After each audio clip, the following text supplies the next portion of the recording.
Hello అండి, అందరికీ నమస్కారం. ఈరోజు మనం వలివేటి నాగచంద్రావతి గారు రచించిన దూరపు కొండలు అనే ఓ చక్కటి కథను విందాం. ఇక కథలోకి వెళ్ళబోయే ముందు మీకు ఒక చిన్న రిక్వెస్ట్. మీకు గనక మా వీడియోస్ నచ్చినట్లయితే లైక్ చేయండి, షేర్ చేయండి. మరిన్ని ఇంట్రెస్టింగ్ కథల కోసం మా ఛానల్ని తప్పకుండా సబ్స్క్రైబ్ చేసుకోండి. ఇక కథలోకి వెళ్దాం. రైతు బజారు. కూరగాయలమ్మి తట్ట ముందు వంగి బెండకాయల ముచ్చుకలు ఒక్కొక్కటి విరిచి జాగ్రత్తగా లేతవి ఏరుతున్నాను. సోనా అన్న పిలుపుకి ఉలిక్కి పడ్డాను. ఎప్పుడో కాలేజీ రోజుల్లాంటి స్నేహం. స్వర్ణని ముద్దుగా సోనా అని మార్చినప్పటి ముచ్చటది. ఇప్పుడు నన్ను ఆ పేరుతో పిలిచేదెవరబ్బా? సంభ్రమంగా తల తిప్పి చూశాను. 4 అడుగుల అవతల ఫ్రూట్ షాప్ దగ్గర నుంచి చిరునవ్వుతో దగ్గరకొస్తోంది. లేతరంగు డిజైనర్ శారీ, కట్ చేసి భుజాలకు వదిలేసిన ఒత్తైన జుట్టు, కనబడినట్టుగా బుగ్గలకు పెదాలకు వేసుకున్న రంగు, ఎంతో మోడ్రన్గా.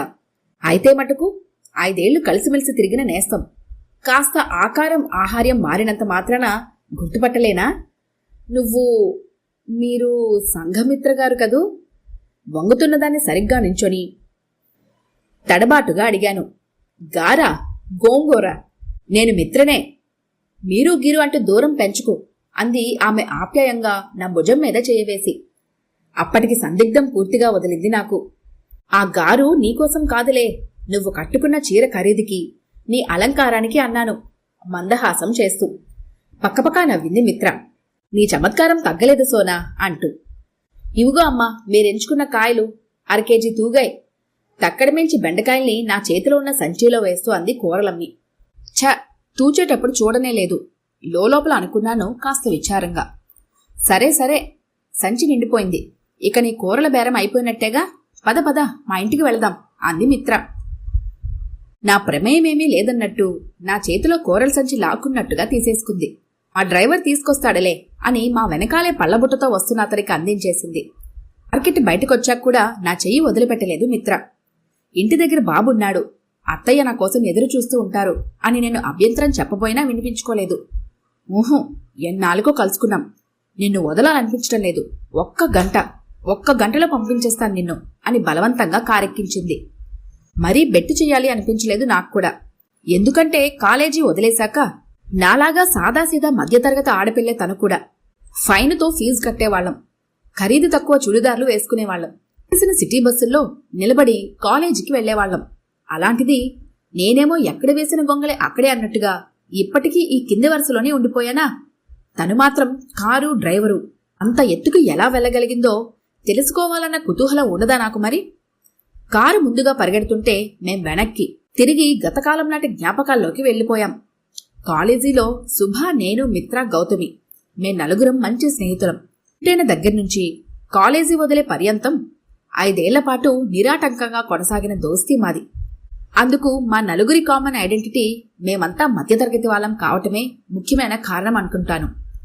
కలిసి క్యాంటీన్కు వెళ్లేవాళ్ళం, కలిసే లైబ్రరీకి వెళ్లేవాళ్ళం, పరీక్షల ముందు కలిసి కంబైన్డ్ స్టడీస్ చేసేవాళ్ళం. కాలేజీ నుంచి వచ్చేటప్పుడు బస్ కోసం స్టాప్లో ఎదురు చూస్తూ మాటల్లో పడి 2-3 బస్సులు మిస్ చేసేవాళ్ళం.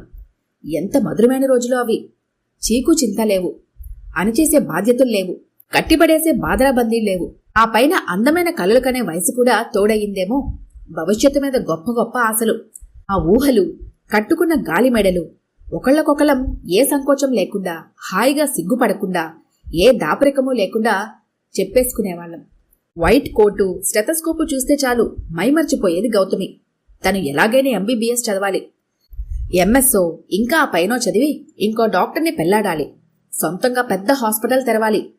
ఆ హాస్పిటల్ వరండాలో అతను వైట్ కోట్ వేసుకొని చేత్తో స్టెథోస్కోప్ పట్టుకొని హుందాగా నడిచి వెళుతుంటే అక్కడున్న రోగులు, వాళ్ల బంధువులు వినయంగా నమస్కారాలు చేయాలి. ఇది గౌతమి స్వప్నం. ఈ కలకే నగిశీలు చెక్కి రకరకాల అలంకారాలద్ది మా చెవులు హోరెత్తించేస్తుండేది. సుభా తండ్రైతే ఒక పోస్ట్ మ్యాన్, ఆయనకో చెల్లెలు. అమెరికాలో స్థిరపడిన చెల్లెలికి ఓ కొడుకు. ఈ ఇండియాకి ఆ అమెరికాకి వారధి వాళ్ల తాతగారు. ఆయనే కూతుర్ని మేనరికానికి ఒప్పించి మనవరాలి భవిష్యత్తు వడ్డించిన విస్తరి చేశాట. డిగ్రీ పూర్తి చేయటమేమిటి, బావని పెళ్లాడి అమెరికాకి ఎగిరిపోవటమే అనేది శుభ. సమయం దొరికితే చాలు అది అమెరికా గురించి కబుర్లు. ఎంత అదృష్టవంతురాలు! అనుకోకుండా ఉండలేకపోయేవాళ్లం. ఈ మిత్రకి ఏ లక్ష్యమూ సంపాదించాలన్న పట్టుదల లేదు. ఏ కష్టము పడకుండా వరుణ్ణి కుదిర్చిపెట్టే తాత లేడు. కాని తన అదృష్టం మీద గొప్ప నమ్మకం మాత్రం ఉండేది. చిన్నప్పుడు తన చెయ్యి చూసి ఓ పేరొందిన జ్యోతిష్కుడు చెప్పాట, ఈ పిల్ల మహర్జాతకురాలు అని. ఆ మాట మీద గొప్ప గురి మిత్రకి. కాని ఆ జోస్యం మీద ఏమూలో తనకే సందేహం మిగులుందేమోనని మా అనుమానం. తన అదృష్టానికి డోకా లేదని చెబుతూనే ఏ కోయిదొర కనబడ్డా చెయ్యి చూపేది. చిలక జోస్యం కూడా చెప్పించుకునేది. గా బలం కోసం కావును. మంగళవారం ఆంజనేయుడి గుడికి, శనివారం వెంకన్న ఆలయానికి వెళ్లి ప్రదక్షిణలు చేస్తూ ఉండేది. పర్సులో అనేక దేవుళ్లవి, గుబురు జుట్టున్న బాబాలవి, పెద్ద బొట్టున్న అమ్మలవి ఎన్ని ఫోటోలుండేవని. అప్పట్లో ఆ వెర్రిబాగులతనానికి దాని వెనకాల తెగ నవ్వుకునేవాళ్లం. కాని ఇప్పుడు ఈ మిత్రని చూస్తే ఆ నవ్వుకున్న మేమే వెర్రివాళ్లమనిపిస్తోంది. ఆ గౌతమి ఎక్కడున్నారో నీకు తెలియదు కదూ అంటోంది మిత్ర. ఊహూ, ఎలా తెలుస్తుంది?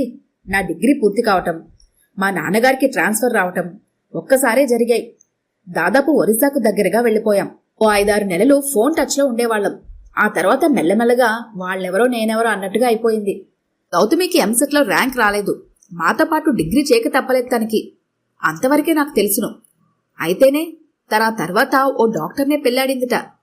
శుభ అన్నట్టుగానే అమెరికా వెళ్లిపోయిందట చెబుతోంది మిత్ర. అందరూ వాళ్ళు కోరుకున్నవన్నీ, కావాలనుకున్నవన్నీ సంపాదించుకున్నారన్నమాట. ఛ, నేనే. కారు స్లో అయింది. వాచ్మెన్ తెరిచిన పెద్ద గేట్లోంచి అటు ఇటు ఆకుపచ్చ సైనికుల్లా టెన్షన్లో నించున్న అశోక వృక్షాల బాటమేంచి ఇంటి ముందు కారిడార్లోకి వచ్చి ఆగింది కారు. ఎవరు డోర్ తెరిచి పట్టుకుంటే హుందాగా కారు దిగి, ఇదే మా ఇల్లు, దిగు అని నన్ను ఆహ్వానించింది మిత్ర. సిటీ హడావిడికి కాస్త దూరంగా ఉన్న ఈ పాష్ కాలనీలో పెద్ద పెద్ద ఆఫీసర్లు, గొప్ప గొప్ప ధనవంతులు నివసిస్తుంటారని వినటమే గాని చూడటం ఇదే మొదలు. ఇల్లా అది? అధునాతంగా కట్టిన పెద్ద బంగ్లా భవనం. చుట్టూరా ప్రత్యేక శ్రద్ధలతో సంరక్షిస్తున్నట్టు అందమైన గార్డెను, సింహద్వారం ముందు పాలరాయి పరిచిన విశాలమైన వరండా. ఆ వరండాలోనే ఒక పక్కన గొలుసుకి కట్టేసి ఉంది ఓ ఆల్సేషన్. నన్ను చూసి లేచి అరవబోయి మిత్రను చూసి శాంతించింది. ఇది సామ్రాట్, మా వారి ప్రాణం అంది మిత్ర చిరునవ్వుతో. కారొచ్చిన శబ్దానికి గాను మధ్య వయసులో ఉన్న కావిడ తలుపు తీసి మర్యాదగా చిరునవ్వు నవ్వింది. సీతమ్మగారు, మాకు వంట అది చేసి పెడుతూ ఉంటారు పరిచయం చేసింది మిత్ర. లోపలికి వెళ్ళాం. సీతమ్మగారు, నా ప్రాణ స్నేహితురాలు తను. మంచి టిఫిన్ ఏదైనా వేడివేడిగా చప్పుని చేసుకురండి. వద్దని నేనెంతగా వారిస్తున్నా వినిపించుకోకుండా పురమాయించింది. నన్ను బలవంతాన సోఫాలో కూలేసి తను వెళ్లి 2 కోకోకోలా టిన్నులు పట్టుకొచ్చింది. నాకొకటి అందించి పక్కన కూర్చుంది. ఆ మాట ఈ మాట చెబుతూ తన భర్త ఒక ప్రముఖ వ్యాపారవేత్తట. వారసత్వంగా సంక్రమించిన చిన్న బిజినెస్తోనే తన సామర్థ్యంతో అతి తొందరలోనే నలుగురు ఔరా అనుకునేటట్టు అభివృద్ధి చేశాట. ఈ సిటీలోనే 5-6 ప్రాంతాల్లో తమ షోరూంలున్నాయట. మేం కొత్తగా రాబట్టిగాని ఇక్కడ ఆయన పేరు తెలియని వారుండారంట. ఘనుడైన భర్త గురించి గర్వంగా చెప్పుకోవటం భార్యకి ఇష్టంగానే ఉంటుంది మరి. మా ఆయన గురించి నేనేం చెప్పుకోగలను? పుట్టగొడుగులా పుట్టుకొచ్చిన ఓ మారుమూల ఇంజనీరింగ్ కాలేజీలో అత్యవసర మార్కులతో డిగ్రీ తీసుకొని ఓ పేరు ఊరులేని కంపెనీలో ఏఈగా జాబ్ చేస్తున్నాడాయన. వాళ్ళిచ్చే 20,000 మహాభాగ్యం అనుకుంటారాయన. సిగ్గు సిగ్గు. లత్తబోతున్న జలసేని మందహాసం మాటను దాచేసి కోలా సిప్ చేస్తూ చుట్టూ చూశాను. చాలా పెద్ద హాల్ అది. కార్నర్స్లో పెద్ద ఫ్లవర్ స్టాండ్సు, గోడలు కానించి రోజ్వుడ్ టేబుల్సు, వాటి మీద షోపీస్లు, ఓ మూల యాక్వేరియం, గోడలకు అక్కడక్కడ ఆయిల్ పెయింటింగ్సు, సీలింగ్కు షాండ్లియర్సు. మొత్తం మీద హాలే ఓ కళాఖండంలా ఉంది. చాలా బాగుంది అన్నాను అప్రయత్నంగా. అంతా మా వారి సెలక్షన్ అండ్ కలెక్షన్. ఉండేది ఇద్దరమే అయినా వీటి కోసమే ఇంత పెద్దలు కట్టించుకున్నాం. దా, నీకిల్లంతా చూపిస్తాను. ఉత్సాహంగా లేచింది మిత్ర. ఒక సీతమ్మగారి పని కూడా అయిపోతుంది అంటూ నాకు చెయ్యి అందించింది. ఇంకేం గొప్పలు చూపించుకుంటుందో, తప్పుతుందా? కాస్తంత దర్జాగా అనుకుంటూనే వెంట నడిచాను. అబ్బా, ఎన్ని గదులో! 4 పడగ్గదులు, హోమ్ థియేటర్ పెట్టిన పెద్ద గదొకటి, ఊరంత డైనింగ్ రూము, మైదానమంత వంటిల్లు, పూజకో గది. మా వారికి ఇరుకు ఇరుగ్గా ఉండటం అస్సలు నచ్చుదాయ్. బాత్రూం కూడా హాలంత ఉండాలంటారు. మామూలుగా చెప్పినట్టే ఉంది. నాకు మాత్రం డాబుసీగా చెప్పినట్టే వినిపించింది. ఒక్కొక్కటిగా తిప్పి చూపిస్తూ వాటిల్లో అమర్చిన, అలంకరించిన వస్తువులు ప్రత్యేకతని, ప్రాముఖ్యతని, ఆధునికతని వర్ణించి చెబుతోంది నాకు. ఈ ఫ్రెంచ్ విండోస్ పాత మోడలే గాని ఎంత దర్జాగా ఉన్నాయో చూసావా? ఈ కర్టన్ క్లాత్ ముంబై నుంచి తెప్పించాం. ఈ రోజ్వుడ్ కార్డ్స్ రాజస్థాన్ నుంచి కార్పెంటర్ని పిలిపించి చేయించాం. ఆ డ్రెస్సింగ్ టేబుల్, డైనింగ్ టేబుల్, ఆ బట్టల అల్మరాలు, మిగతా ఫర్నిచర్ అన్నీ వాళ్లే చేసినవే. ఆ నగషీలు అవి మన వైపు వాళ్లకి ఈ నైపుణ్యం రాదు అంటారాయన.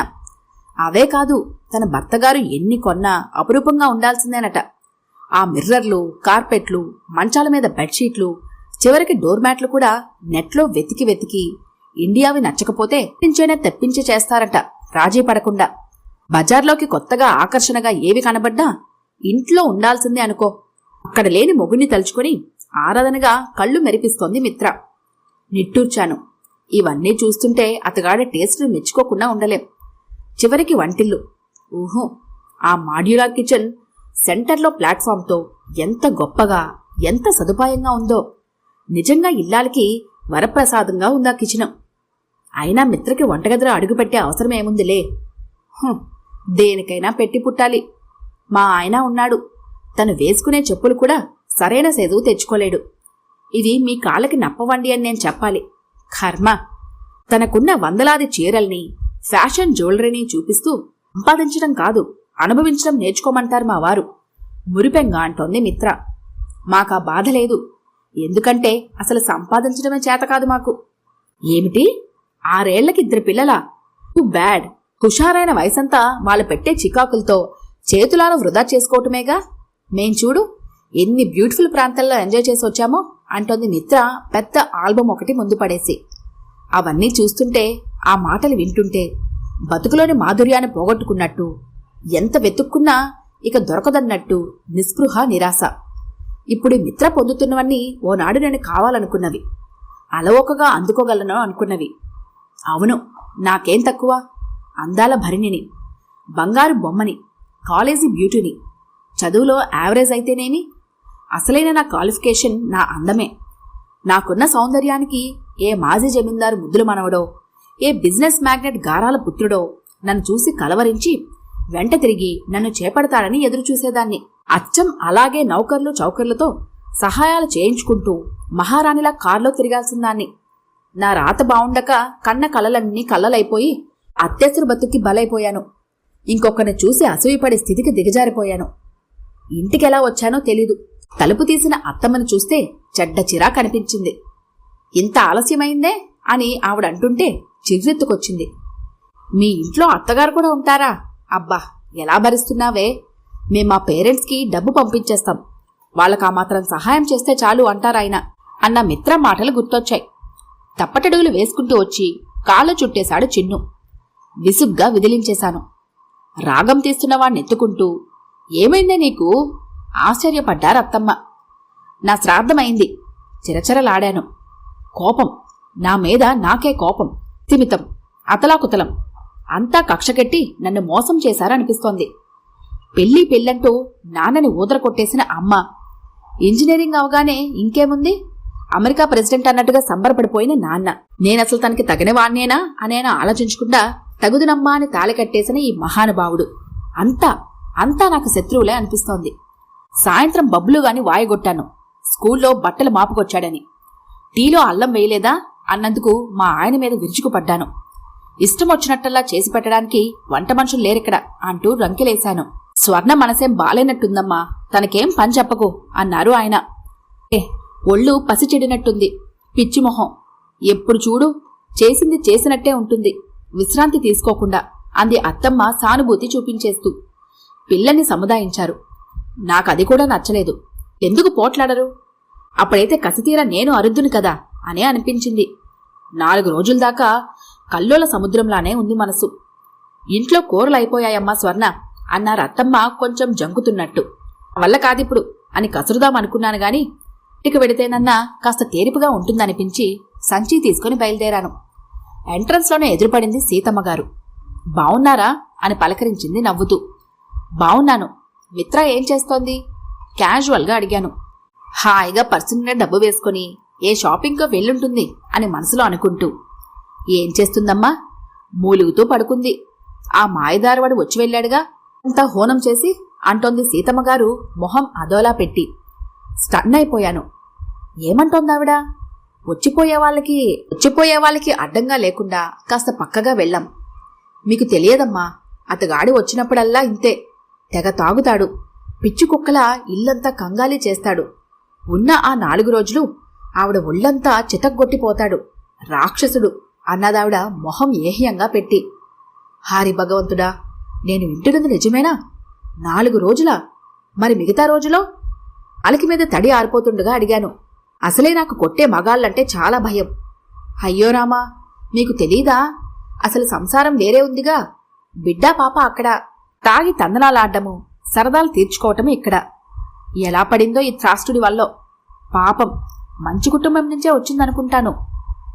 మరి పెళ్ళి అది? నా అనుమానం. ఓ పసుపు కొమ్ము కట్టే ఉంటాడు. ఆ నగలు చీరలు చూసుకొని మురిసిపోతున్నట్టు నటించడానికే తప్ప ఎందుకది?